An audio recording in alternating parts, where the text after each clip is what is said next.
Hello guys, അപ്പം എൻ്റെ അനിയത്തി ചെന്നമ്മയെ കാണാം.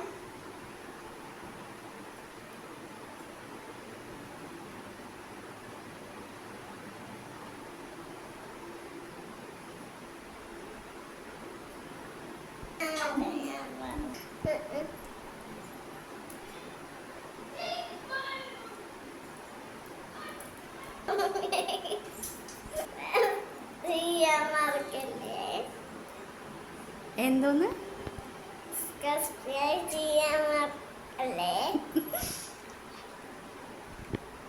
എല്ലാവരും ലൈക്കും സബ്സ്ക്രൈബും ചെയ്യാം.